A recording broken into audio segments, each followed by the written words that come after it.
Hello everyone, welcome to today's session. আজি আমি upcoming RRB NTPC এক্সামৰ কাৰণে কিছুমান পলিটিৰ কোৱেশ্চন লৈ আহিছো। এই পলিটিৰ কোৱেশ্চনবোৰ কেৱল RRB NTPC কাৰণে নহয়, বিভিন্ন এক্সাম য'ত পলিটিৰ প্ৰশ্ন সোধা হয় সকলোৰে কাৰণে সহায়ক হ'ব। আজিৰ প্ৰথম কোৱেশ্চনটো চাওকচোন।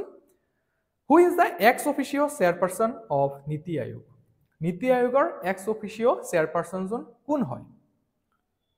আপোনালোকে পজ কৰি ল'ব পাৰে ভিডিঅটো। The correct answer is yes, Prime Minister of India. কেতিয়া এস্টাবলিশ কৰা হৈছিল নীতি আয়োগ? 1st of January 2015.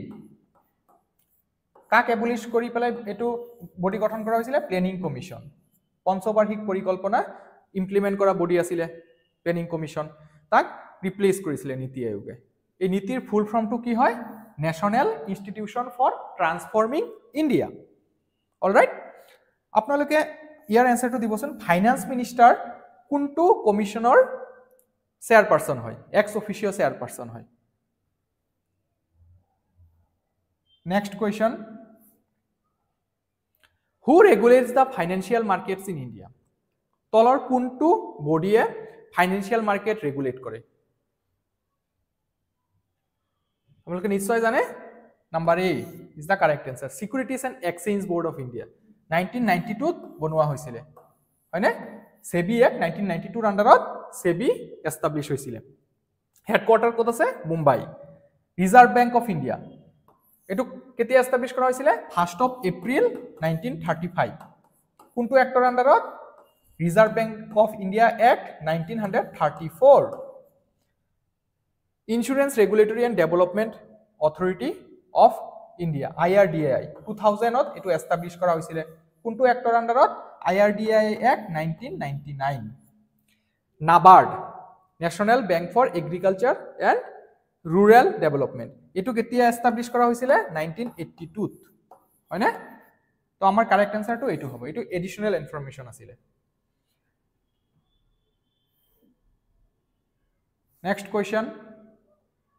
Who can be appointed as the chairperson of the NHRC, National Human Rights Commission? প্রথম কথাটো NHRC কেতিয়া এস্টাবলিশ কৰা হৈছিল? 1993 ত। Protection of human rights act তাৰ আন্ডাৰত হিউম্যান ৰাইটস এক্ট 1993 আন্ডাৰত NHRC গঠন কৰা হৈছিল। NHRC চেয়ারপারসন জন কোন হ'ব? The correct answer is a retired chief justice of India. কিন্তু 2019ত এটো কোৱা হৈছে যে চেয়াৰপাৰসন জন ৰিটায়াৰ্ড জাজ অফ দ্য সুপ্ৰিম কোৰ্টও হ'ব পাৰে। রিটায়ার্ড জাজ of the supreme court of SC। Okay?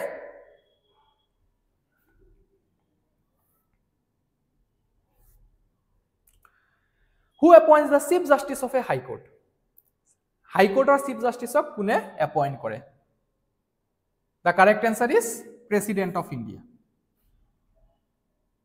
হয়নে? প্ৰেসিডেন্টে appoint কৰে। সুপ্ৰিম কোৰ্টৰ চিফ জাস্টিস, সুপ্ৰিম কোৰ্টৰ জাজ, হাই কোৰ্টৰ চিফ জাস্টিস, হাই কোৰ্টৰ জাজ সকলোকে কোনে এপইন্ট কৰে? প্ৰেসিডেন্টে। আৰু ডিস্ট্ৰিক্ট কোৰ্টৰ জাজ বিলাকক কোনে এপইন্ট কৰে? গভৰ্ণৰে। ওকে।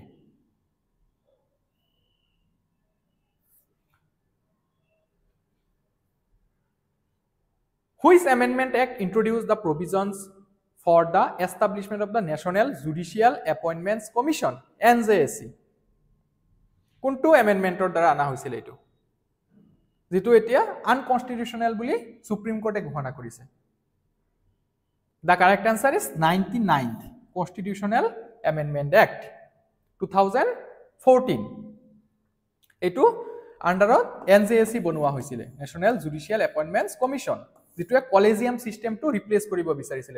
কিন্তু সুপ্ৰিম কোৰ্টে কলে যে এটো জুডিশিয়াৰিৰ ইন্ডিপেন্ডেন্সত ইন্টাৰফেয়াৰ কৰা হ'ব, যাৰ কাৰণে সুপ্ৰিম কোৰ্টে এটো নাল এন্ড ভয়েড ঘোষণা কৰিলে, আনকনস্টিটিউশনাল। ওকে, এটো সুপ্ৰিম কোৰ্ট 4th জাজেস কেছত ডিক্লেয়াৰ কৰিছিল। 4th জাজেস কেস 2015ত। 4th জাজেস কেস 2015ত আনকনস্টিটিউশনাল বুলি ঘোষণা কৰিছিল NJAC টো। ওকে।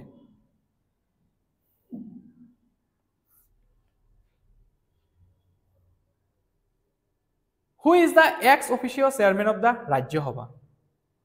নিশ্চয় জানে? Who is the ex-officio chairman of Rajya Sabha? Vice President.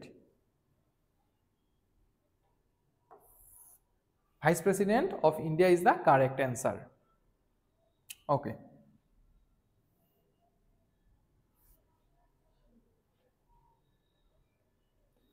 What is the maximum gap between two sessions of the Indian Parliament? অকল ইণ্ডিয়ান পাৰ্লিয়ামেণ্টে নহয়, ষ্টেট লেজিসলেটিভ এছেম্বলি বিলাকৰ ক্ষেত্ৰতো হেতু প্ৰযোজ্য হয়। দুটা সেশনৰ মাজত ম্যাক্সিমাম কিমান গ্যাপ থাকিব পাৰে? কনস্টিটিউশনত এটো মেনশন কৰা আছে যে 6 মাহ পাৰ হ'ব নালাগে। The correct answer is 6 month. Okay, generally আমাৰ তিনটা সেশন হয়, হয়নে? বাজেট সেশন, তাৰপিছত মনসুন সেশন আৰু উইন্টাৰ সেশন। সো এই যে সেশন বিলাক হয় তাৰ মাজত ম্যাক্সিমাম 6 মাহৰ গ্যাপ থাকিব লাগে। ওকে,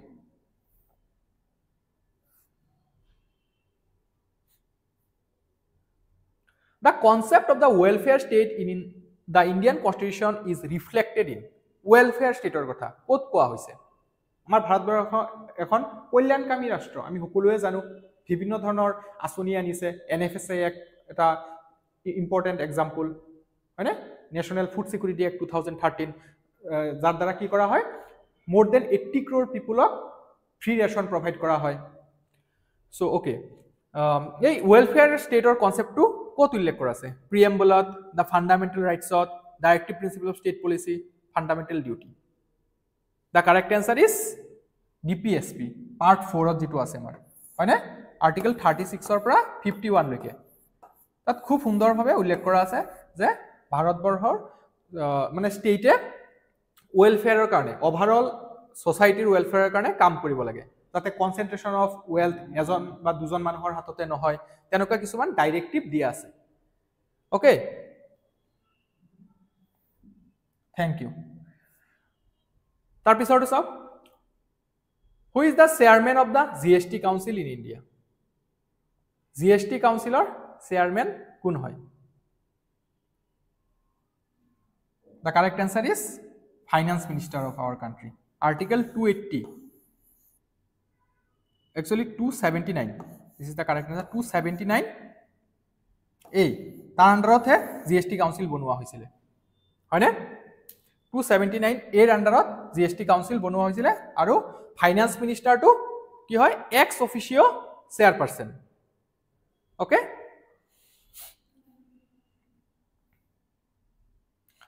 আৰ্টিকেল 280 এৰ আন্ডাৰত কি আছিল আমাৰ? Finance commission. ৰিসেন্টলি কিমান নম্বৰ ফাইনান্স কমিশন বনোৱা হৈছে? 16th finance commission.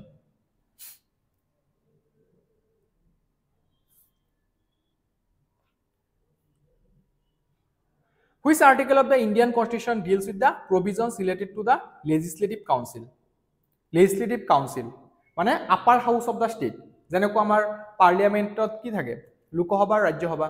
আসলতে আৰ্টিকেল 79 কয় যে পাৰ্লিয়ামেন্টটো প্ৰেসিডেন্ট, লোকসভা, ৰাজ্যসভা এই তিনটাৰ দ্বাৰা গঠিত হয়। ঠিক তেনেকৈ আমাৰ ষ্টেটৰ ক্ষেত্ৰত কি থাকে? গভৰ্ণৰ, ষ্টেট লেজিসলেটিভ এছেম্বলি আৰু ষ্টেট কাউন্সিল, যেটো আপাৰ হাউস। সো সেই যেটো লেজিসলেটিভ কাউন্সিল আছে, এই কোনটো আৰ্টিকেলত কোৱা হৈছে? এটো ভেৰি ইম্পৰ্টেন্ট আৰ্টিকেল, আৰ্টিকেল 169 ৰ আন্ডাৰত কেনেকে এটা লেজিসলেটিভ কাউন্সিল বনাব পৰা যায় বা এবলিশ কৰিব পৰা যায়।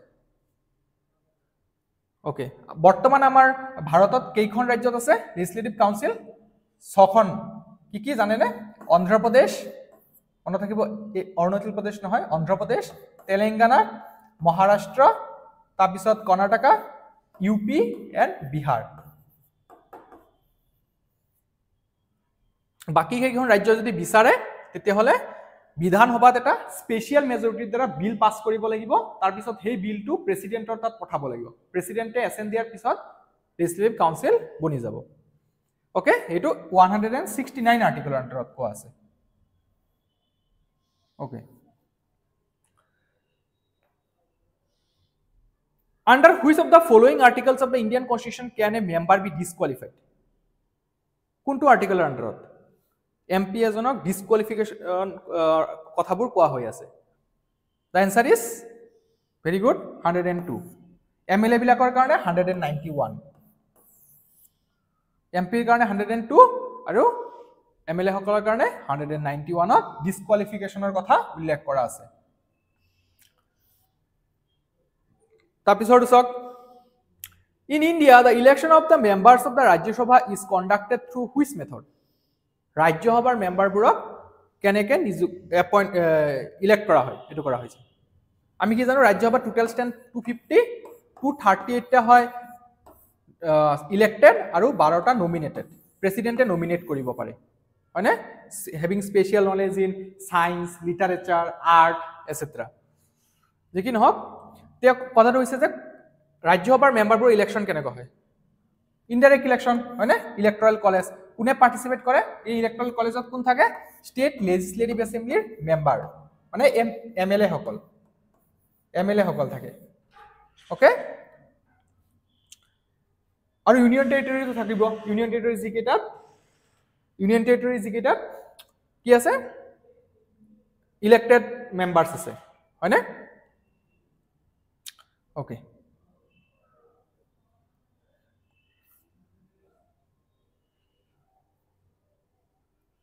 The governor's discretion to withhold assent to a bill or reserve it for the president is mentioned under which article of the Indian Constitution? Bidhanobha বা যিকেইটাত বিধান পৰিষদ আছে একেটা কিবা এটা বিল পাস কৰিলে তাৰ পিছত গভৰ্ণৰে এসেন্ট দিয়াৰ পিছত হেতু কি হৈ যাব এক্ট হৈ যাব তো গভৰ্ণৰৰ হাতত ডিসক্ৰিপশন আছে যে হেতু ৰাখি দিব পাৰে বা প্ৰেসিডেন্টৰ কাৰণে পঠাইব পাৰে ৰিভিউ কৰাৰ কাৰণে সো এই যেটো ডিসক্ৰিশনাৰি পাৱাৰ এটো কোনটো আৰ্টিকেলত আছে দা কাৰেক্ট আনসাৰ ইজ আৰ্টিকেল 200 হয়নে আৰু 201 ত প্ৰেসিডেন্টৰ এসেন্ট দিয়াৰ পাৱাৰ ৰাজ্যবোৰৰ পৰা যিবিলাক বিল যাব এনে প্ৰেসিডেন্টৰ কিমান হয় 111 ইউনিয়নৰ ক্ষেত্ৰত ওকে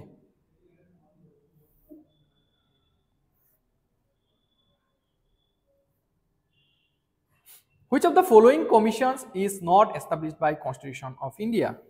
মানে ইনডাইরেক্টলি আপোনাক কিউ দিছে যে কোনটো কনস্টিটিউশনাল বডি নহয় কনস্টিটিউশনত তাৰ বিষয়ে মেনশন কৰা নাই সাকচন ইলেকশন কমিশন এটো তো মেনশন কৰা আছে 324 ৰ পৰা থাকে 329 লৈকে there shall be a election commission 324 ত এটো উল্লেখ আছে ইউনিয়ন পাবলিক সার্ভিস কমিশন 315 ত আছে সেন্ট্রাল সার্ভিস বিলাকত ৰিক্ৰুটমেন্ট কৰাৰ কাৰণে ফাইনান্স কমিশন 280 ত উল্লেখ আছে হয় ন্যাশনাল কমিশন ফৰ মাইনৰিটিজ এটো 1993 ত বনোৱা হৈছিল কিন্তু এটো এটা এক্টৰ আন্ডাৰত এটা স্ট্যাটুটৰি বডি কব পাৰো আমি কিন্তু এটো কনস্টিটিউশনত মেনশন নাই গতিকে the correct answer is this national commission for minorities okay similarly national commission for women এবিলাকো স্ট্যাটুটৰি হয় কিন্তু national commission for SC national commission for ST national commission for OBC এইবিলাক কনস্টিটিউশনাল কিনো এবিলাক কনস্টিটিউশনাল এমেন্ডমেন্ট এক্টৰ দ্বাৰা আনা হৈছে 89 কনস্টিটিউশনাল এমেন্ডমেন্ট এক্টৰ দ্বাৰা national commission for supreme SC that is SC scheduled caste and national commission for ST scheduled tribe এটো বাইফুৰকেট কৰি দিয়া হৈছিল আৰু দুটা বেলেগ বডি বনোৱা হৈছিল আৰু 102nd কনস্টিটিউশনাল এমেন্ডমেন্ট এক্টৰ দ্বাৰা ন্যাশনাল কমিশন ফৰ ওবিসি গঠন কৰা হৈছিল ওকে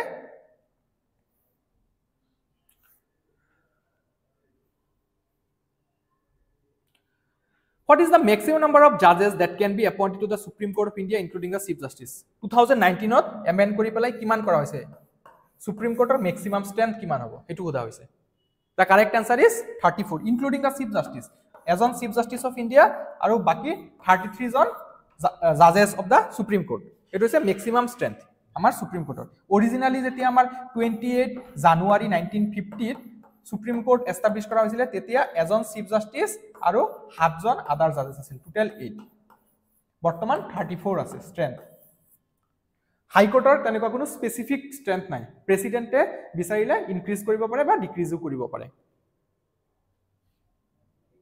বৰ্তমান আমাৰ গুৱাহাটী হাই কোৰ্টৰ কিমান হয় জানেনে 24 সবতকে বেছি স্ট্ৰেংথ কাৰ আছে এটো কমেন্ট সেকশনত জনাবচোন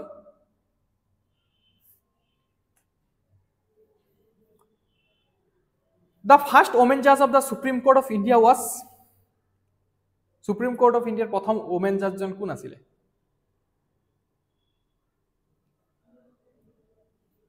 আপোনালোকে এনসারটো কমেন্ট সেকশনত জনাব এইটোৰ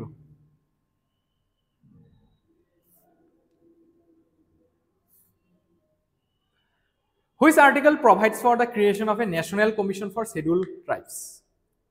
Which article?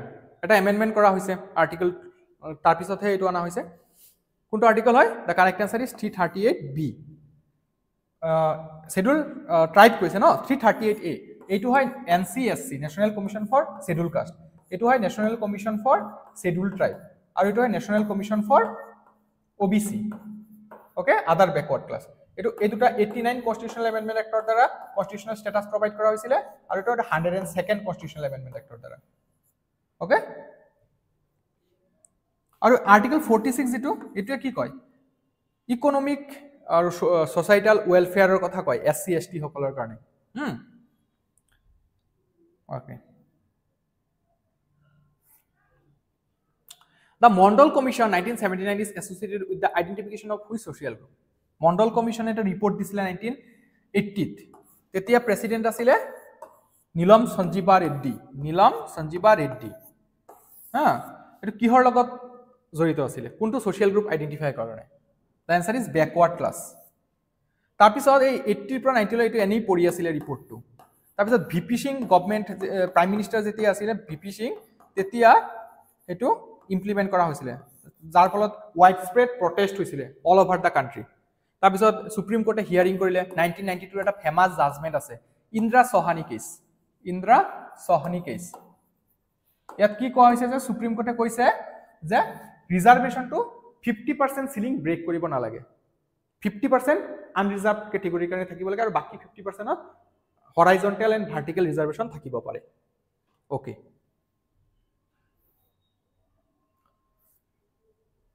নেক্সট কোৱেশ্চন সক in which year was the none of the above option introduced in Indian elections আপোনালোকে ভোট দিছেই সাগে তো তাত চাবো যে কি নটা অপশনটো থাকে হয় না এটো প্ৰথমবাৰ কেতিয়া আনা হৈছে আমাৰ ইন্ডিয়াত এটো হোদা হৈছে দা কাৰেক্ট আনসাৰ ইজ 2013 চনত প্ৰথমবাৰৰ বাবে এই অপশনটো দিয়া হৈছে আপোনালোকে কেতিয়াবা নটা এক্সাৰসাইজ কৰিছে নেকি কমেন্ট সেকশনত জনাবচোন ওকে আজি ইয়াতে সামৰিছো আপোনালোকে যদি ভিডিওটো ভাল পাইছে চেনেলটো সাবস্ক্ৰাইব কৰিব আৰু লগৰ বন্ধু বান্ধৱৰ লগত শেয়াৰ কৰিব থ্যাংক ইউ